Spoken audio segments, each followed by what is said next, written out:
the wrong news at 5. You started for James. It's the wrong news at 5 p.m. at the wrong time, 11:07 a.m. on a Sunday, March 16th, 2025. I'm here. Well, that's great. I'm Victor Dinetzo. I'm joined by my co-host, the enigmatic Congressman Wolf Alexander, also known as Alex. How are you doing today, Alex? I'm doing well, but you were supposed to call me the Greater Alexander. You are the Greater Alexander of... Thank you.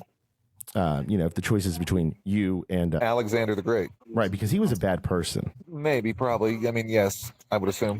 But still, did well. So that's why I can safely say that you are the Greater Alexander. Because I'm not a bad person, and I'm going to do well. And I'm doing well currently. That's right. You're doing well currently. You're running for Congress in New York's 10th District as an independent.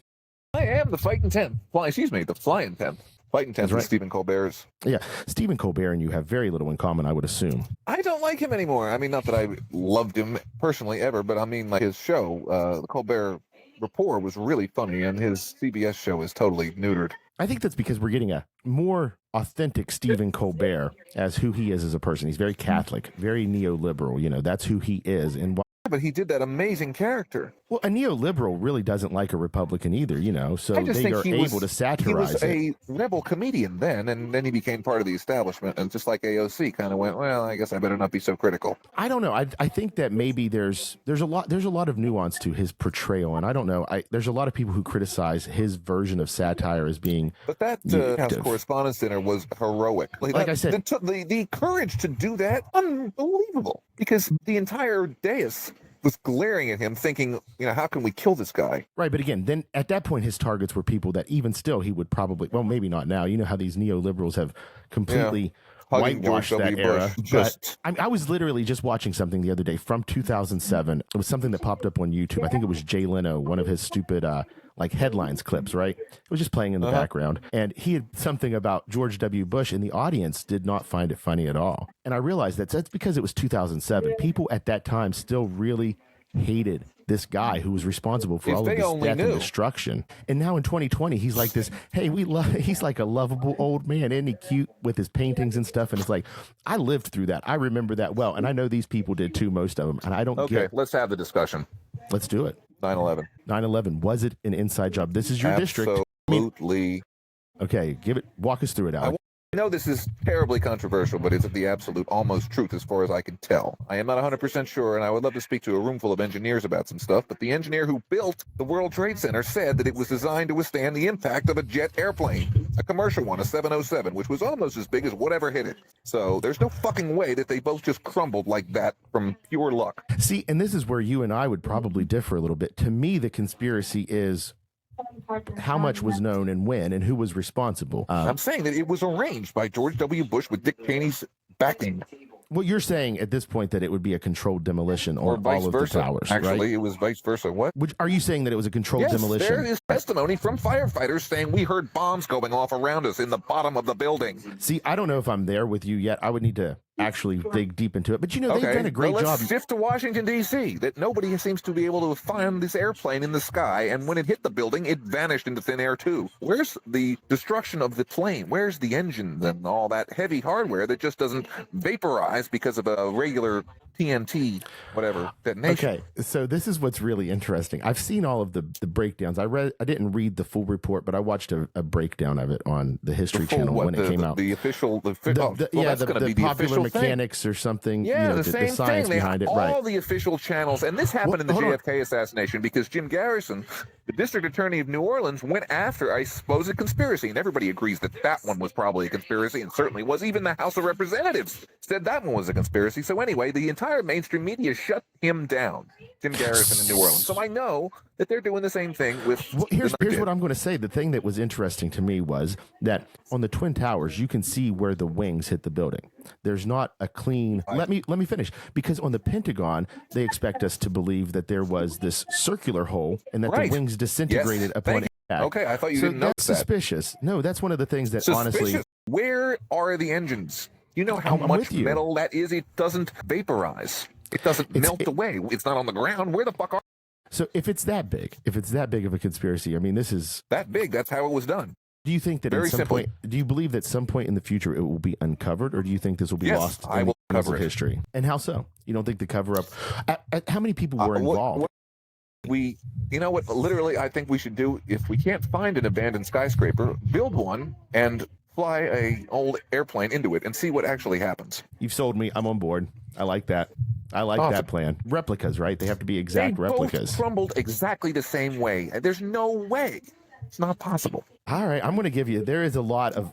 How much steel hardware was in those buildings? Imagine an erector set with like 3-foot girders. Okay, that just doesn't do that. From some little fire way at the top of the building. It's not just a little. But I don't know. I mean, like I said, they have. I can't personally speak to the science behind it. I can't. I've not done any testing. I've got no way to verify. If you just think about what it is and what occurred and then what happened to the building, it's not logical or reasonable or rational. It doesn't make an engineering sense in your gut. In my gut. Right. It is. It's interesting. I don't know. Again, the guy who built it, there's an article from the Seattle Times interviewing him from 1993 when they tried to blow it up in the basement. So they interviewed the guy who built it. And he said, yeah, we designed it to withstand the impact of a jet airplane. All the gasoline would go down the elevator shafts and cause a huge, horrible fire, but the building would be absolutely fine. And it's one of those things, too, isn't it, where you've got the official narrative, and if you go against that, you're labeled an absolute wackadoodle, right? Like absolutely. Can't do it. And so even here, I'm hesitant to engage in what is basically a logical discussion because I'm not sure, and that's where you're such a conspiracy lover, and this one is just glaring. Well, because I don't know, because I don't want to be labeled as somebody who thinks that it was an inside job, even though it was. No, I wouldn't be opposed to saying such things if I 100% believed it. I'm not sure. So was the Gulf of Tonkin. You know the Gulf of Tonkin incident? Right. Vietnam? Okay. Right. Well, that was arranged by Defense Secretary Robert McNamara, who later admitted it in a movie. Right. I'm not saying that it's impossible. I'm saying that it would be a really atrocious thing to target a civilian population, your own civilian population, at such a scale. I mean, we're talking about. I am fairly certain that FDR either knew Pearl Harbor was going to happen or did his best to not know that it was going to happen. Well, hey, there's a difference between, that's what I said. I would be willing to, and again, look at me saying this. I'd be willing to, like I can only. And start the Spanish-American War. It's a standard operating procedure for government. There's a huge difference, though, between we're going to do this thing overseas to this other population to instigate a war overseas versus if you don't mind killing human beings, then you can start dividing them and you feel fine about it, I would assume. Right. But again, we're talking about attacking your own country. This is treason at the highest level. I mean, it's uncovered. I believe and their passports somehow made it through the inferno, which brought down the building but didn't burn up their paper passports, so this is where which they found readable in the rubble. So this is where people like me who I largely think that it was probably happened exactly as we saw it. I mean, honestly, even the wing thing on the Pentagon, I don't know. I really don't know. That's the point. I could see it being, you actually believe the official story? Well, here's what I'm going to say. I would believe more than anything that, the Saudis helped arrange it. I don't want to believe it. I'm saying that I could see it. I could see based upon those reports that came out. Like, what was it? Popular Mechanics? I believed it too. I totally believe it. Then I saw the movie Loose Change on YouTube, and it was just so like, wow, that is just there's so a logical. lot of questions. That's the thing, though, is like it does seem logical. Not switch my thinking like that on many things. It was like I understand once in a decade kind of like, wow. I understand that. And that's my point is like, so to me saying, well, it was allowed to happen or they ignored the warning signs so that they could instigate this broader war on terror strategy. That's still the same fucking thing. If they knew it was going to happen, then they might as well have done it themselves. Yeah, but arranging a controlled demolition of two of the biggest skyscrapers in the country, right? Then the Building 7, and then you've got the Pentagon. They've launched a missile at it. More reasonable than the buildings coming down like that just from a little airplane. It's not little, I know, but I mean, still, compared to the size of the building, the weight of the air. Okay, imagine taking a baseball bat and trying to bring down a house. Okay. Very well. But they have the science out there that I personally can't debunk, right? That says this could happen. So again, there's a lot of people that would have to be involved. It doesn't make sense in my engineering gut. Didn't you play with blocks and stuff and build with Tinker toys and whatever? But at a certain point, you have to look at logistics of the operation, right? So what we're talking about, the building. They send their people in. This is the government. They can do whatever they want. Okay, but you would have to have how many people involved along the way? I mean, like, yeah, you got a few black ops teams that could go in.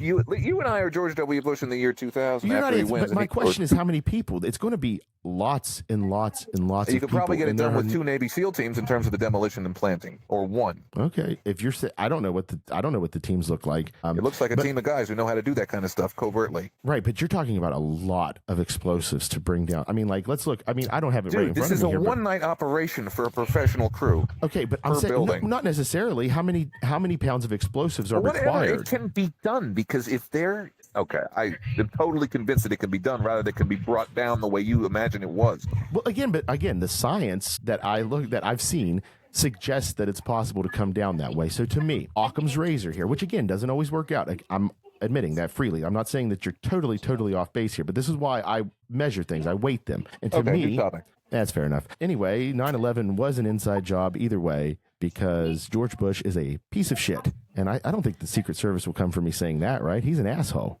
We can say that. Yes. George Bush is an asshole. Call anybody you want an asshole. In some states, you can't even curse at somebody, technically.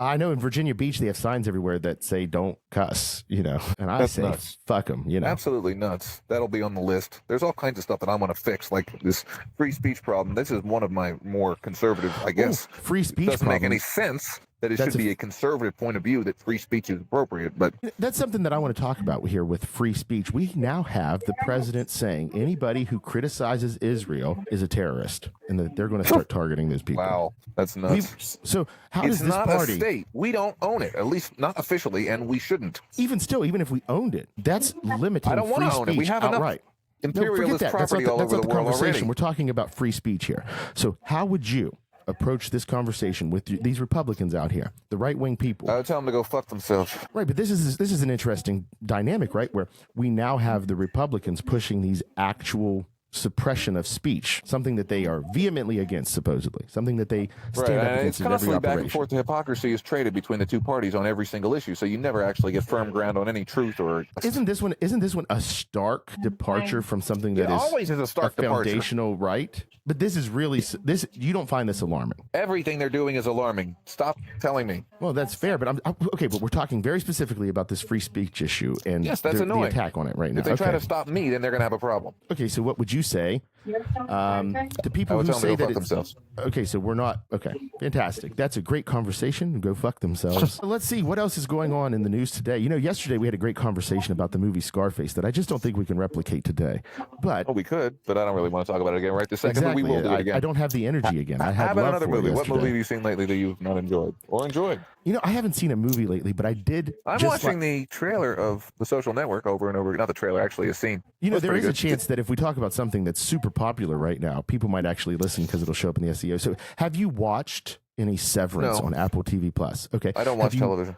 I don't have a Netflix, anything. I don't do any of that. I download stuff I've already seen usually to that's remind fine. myself. I don't want to chase the popular people anyway. That's like being in high school and following. I don't mind doing that. Just to find a convergence between what we enjoy and what they enjoy. Hey, how about this? I just finished a couple weeks ago. I just finished rereading Watership Down. We could talk about that. Yeah, you like that book? Good. Okay, well that's fantastic, right? Like I think it's genius for Adams to have used bunny rabbits to tell his story, and like so perfect. It's a great allegory.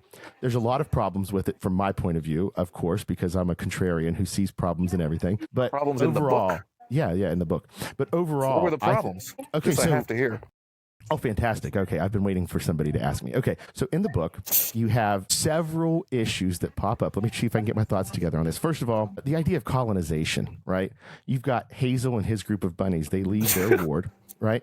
They go out and they're just searching. They're searching for resources. They fucking need them. It's a perfectly nice book. How can you find problems with it? Listen, I'm telling you right now, I love every character in the book. It's a fantastic book. But if we're going to analyze the systems within, Hazel and his little crew go out, right? And they're looking for resources. These motherfuckers go and they see a farm and they're like, we're going to go steal the women. And they go and steal the women, right?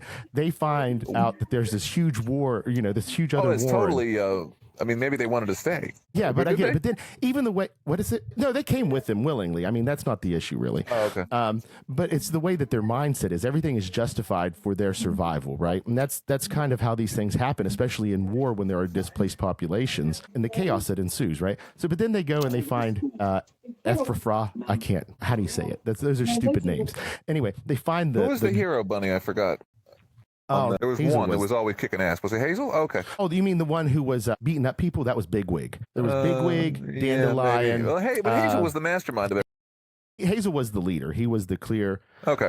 But anyway, so then they find this other place, and of course the bunnies are being oppressed over there by an authoritarian general. Whatever. He's a bad guy, objectively. I'm not saying that he's not, but still, the conversations they have are like, "We need women." Okay, so like, and they treat it like livestock. They really do. It doesn't matter who the women are. There's no agency for them as people. It's just we need women, or else. What do they say? They call them females, mates. They talk very. I mean, it's humanized terms largely. I'd have to get the book out, but yeah. So they do that. So there's this idea that everything they do is justified for their survival, which in many ways there are, but the way they go about things is like by force, replicating the same systems. Like, okay, you're replicating the same systems that they have that have led to oppression in other places. Maybe the system itself, if you're creating this whole new society that's based upon, freedom, whatever, maybe you change the system a little bit. Maybe you don't replicate those same structures. And so those are the issues that I have with this. Well, under fire, they didn't have time to worry about fixing the society. They wanted to make sure they weren't going to get killed. Wait a second.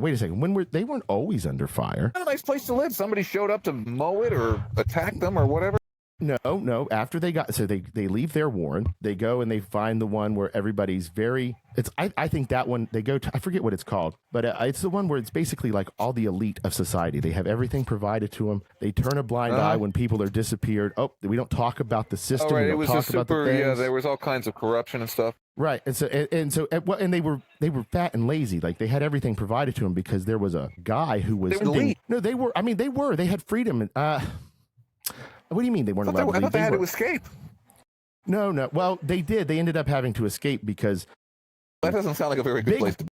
Bigwig got caught in a snare at that place. And then when they tried to go get help, nobody would help him. And they said, stop talking about it because people were hunting the rat. Yeah, they ended up in a cult, and you were like, it's a cool place? Well, no, because what I think it was is that it was actually an allegory for the elite in a society where there is harm being done. It was a fucking cult. It was a whole group of like 25 of them, and they were like... Yeah, I mean, it was a small. Yeah, it's always the same thing. There's a leader. No, it wasn't a cult. See, in this warren, they were rabbits who they had everything provided to them. A man had built this structure or had allowed this place to exist, and he put snares up around it. And then where'd they go? I forget. But and anyway, they won in the end, right? And then they found their own place. They found an abandoned warren. They dug out a bunch of tunnels. They created this place, and this is where they ended up staying the entire time. It was from here that they decided, hey, we need to get resources if we're going to survive as a society. We need women. And that's where I say it started sounding like livestock. So at that point, what should they have done?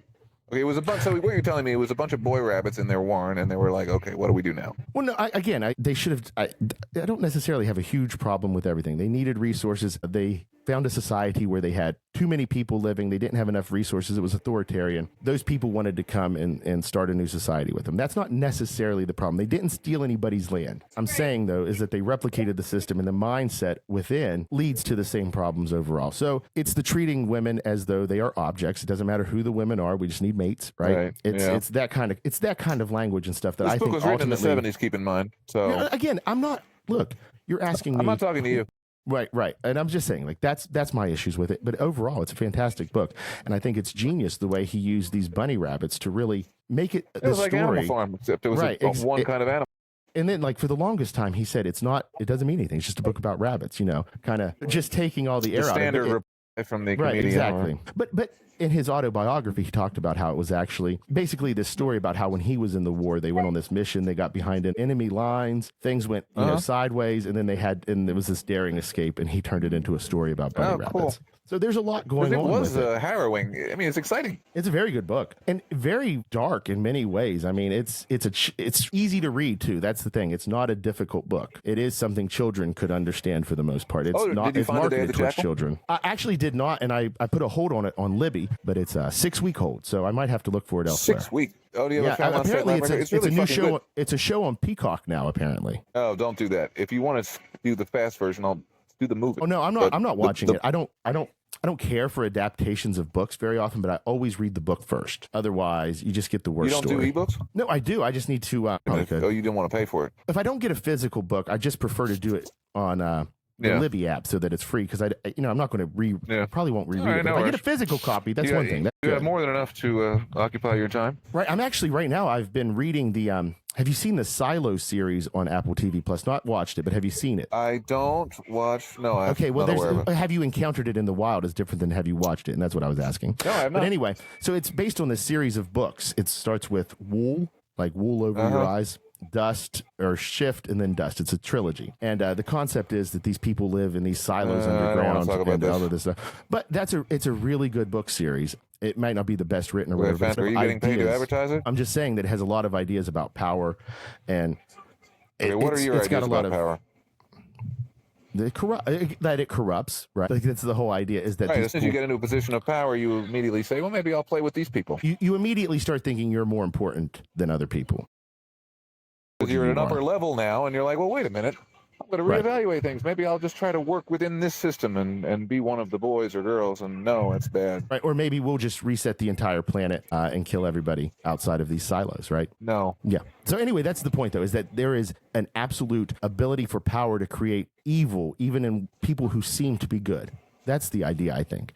And, kind of the idea of people who humanize Hitler and people have a problem with it. He's a monster. He was. But you know what? This monster had moments. Being. Exactly. Humanity has the capacity for monstrous behavior. Singularly evil person. There have been plenty of evil. I mean, bringing down the World Trade Center is certainly evil. Now, it wasn't on the same scale, but that was pretty bad. Yeah, and that's exactly. George W. Bush and Dick Cheney I'm talking about. I don't know necessarily that you want to classify acts of evil based upon whether they're better or worse than the other. Well, Hitler killed 8 million. Stalin killed 10 or whatever. I mean, there's a number. Well, I get that. I'm saying.